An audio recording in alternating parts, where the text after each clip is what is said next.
September 11, 2001.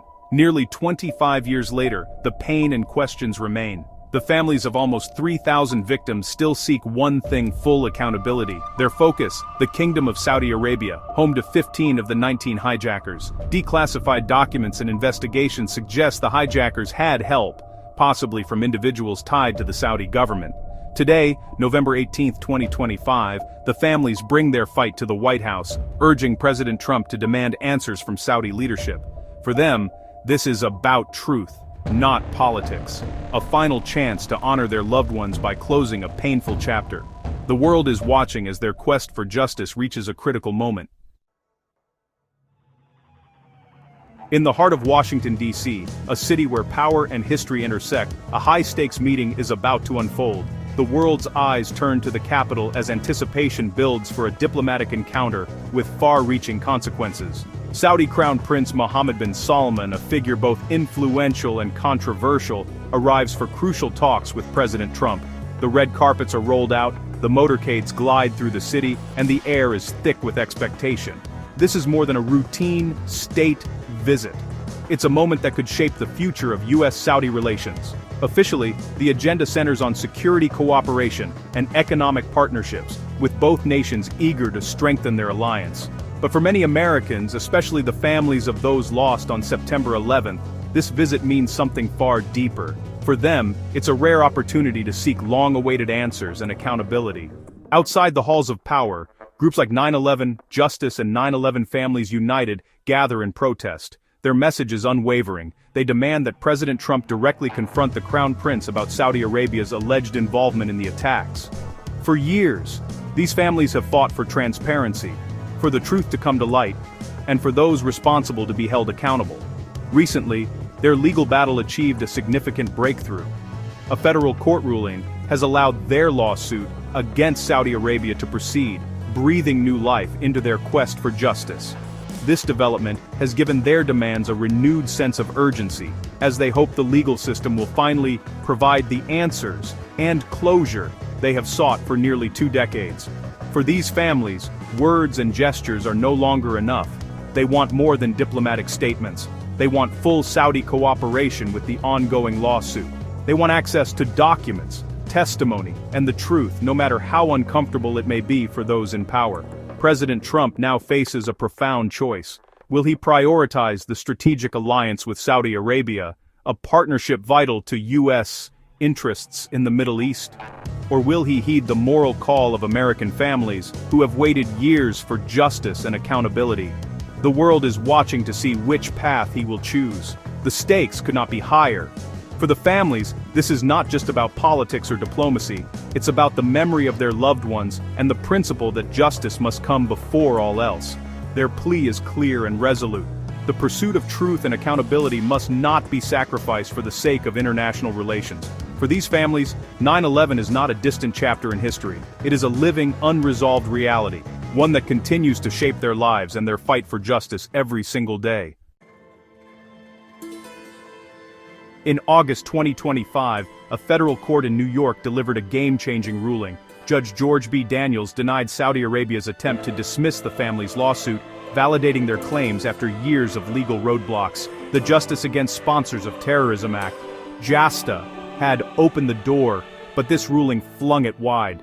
The families now have the chance to present evidence in open court, including compelling Saudi officials to testify. Their lawsuit alleges the kingdom knowingly supported Al-Qaeda and the hijackers. This legal victory has re-energized their cause, just as the diplomatic spotlight intensifies. For the families, it's finally time for the truth to be heard.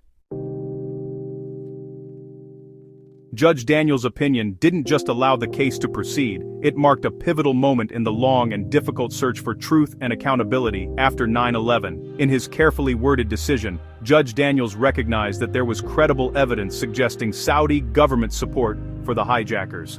This was not a routine legal step, but a significant acknowledgement that the family's suspicions and years of investigation had uncovered something worthy of the court's attention. For the first time, a federal judge was saying that the evidence was strong enough to move forward, and that the questions raised by the families deserved to be answered in a court of law. Judge Daniels found it more likely than not that Saudi agents, acting on behalf of their government, provided direct assistance to the attackers after they arrived in the United States. This phrase, more likely than not, carries real legal weight. It means the judge saw enough evidence to believe that Saudi involvement was not just a remote possibility, but a probable reality. The ruling sent shockwaves through both legal and diplomatic circles, raising new questions about the extent of foreign involvement in the attacks and the responsibilities of governments to prevent such tragedies. The ruling detailed how this support was not abstract or distant, but practical and immediate. Saudi agents allegedly helped the hijackers blend into American society, secure housing, and obtain the resources they needed to prepare for their mission. These acts of assistance allowed the attackers to move freely, avoid detection, and ultimately carry out their devastating plan. The judge's findings painted a picture of a network of support that made the attacks possible, and highlighted the importance of uncovering every link in that chain. Years of painstaking investigation, declassified FBI files, and powerful witness statements formed the backbone of this case. The families and their legal teams spent countless hours poring over documents, tracking down leads, and building a case that could stand up in court. The evidence they gathered was not just circumstantial, but included official records, government reports, and testimony from those who witnessed key events. This mountain of information convinced Judge Daniels that the case deserved to be heard.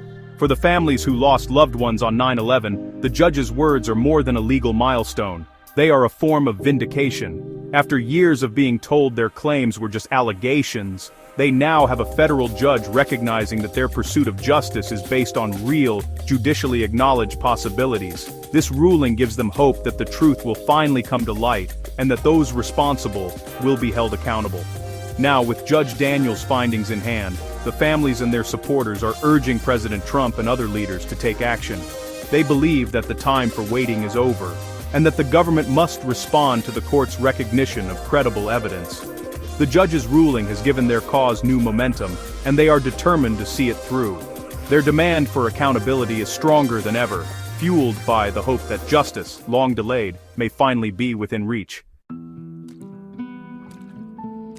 The lawsuit's core evidence centers on specific Saudi-linked individuals who aided the hijackers. Omar al-Bayoumi, officially a student, had deep ties to the Saudi government and helped two hijackers settle in San Diego, finding them housing and paying their rent. Fahad al-Thumairi, a Saudi diplomat and imam, allegedly met with the hijackers and coordinated with other Saudi officials. Declassified documents reveal a web of connections.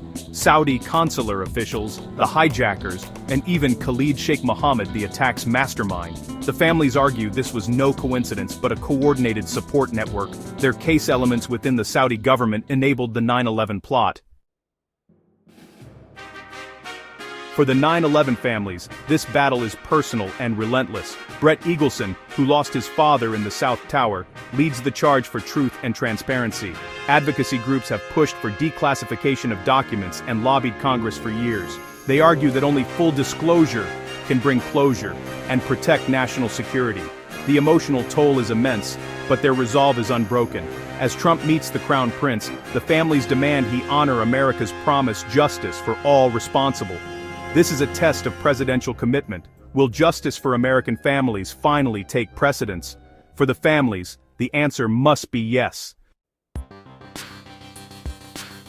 Saudi Arabia has always denied any role in 9/11, calling the allegations baseless. Officials insist the kingdom is a victim of terrorism, not a perpetrator, and point to their partnership with the U.S. against extremism. They argue that any help given by individuals like Bayoumi or Thumairi was personal, not state-directed. Saudi lawyers and lobbyists have fought hard to protect the kingdom's image and interests. Even after Judge Daniels' ruling, Saudi officials remain confident they'll be exonerated, citing the original 9/11 Commission's findings. As the Crown Prince meets Trump, he's expected to repeat these denials and urge focus on shared strategic goals.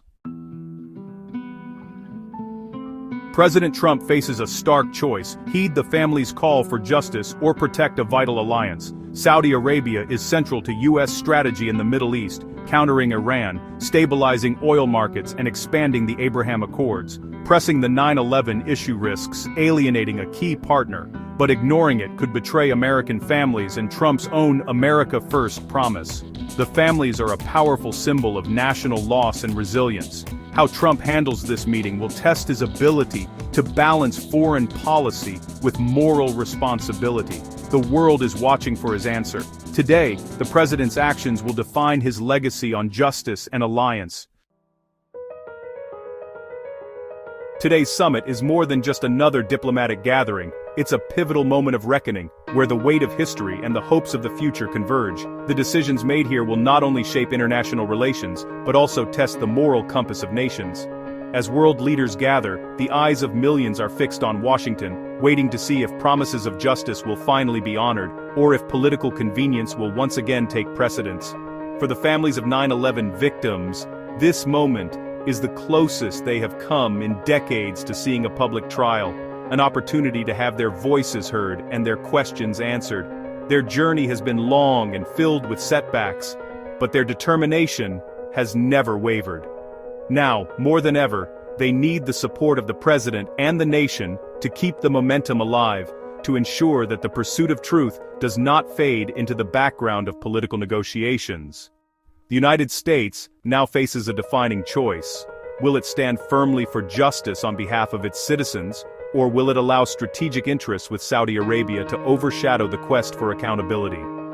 This is not just a question of force and Russian foreign policy, but a test of national values and the promises made to those who lost loved ones on that tragic day. The outcome of these deliberations will send a powerful message to the world, either that no ally, no matter how influential, is above the law, or that justice can be set aside when it becomes inconvenient. The stakes are high, and the world is watching to see which path America will choose. For Saudi Arabia, this is a critical juncture, a chance to address the allegations openly and transparently, to demonstrate a commitment to truth and international norms. Failing to do so could result in lasting damage to its reputation and relationships, not just with the United States, but with the global community. The choices made today will echo for generations, shaping not only the legacy of 9/11, but also America's enduring commitment to truth, justice, and the rule of law. The memory of those lost demands nothing less. Around the world, people are watching and waiting. After nearly a quarter century, the call for accountability still rings out. Will this be the moment when justice is finally served, or will history record another missed opportunity? The world holds its breath, hoping that this time, the answer will be different.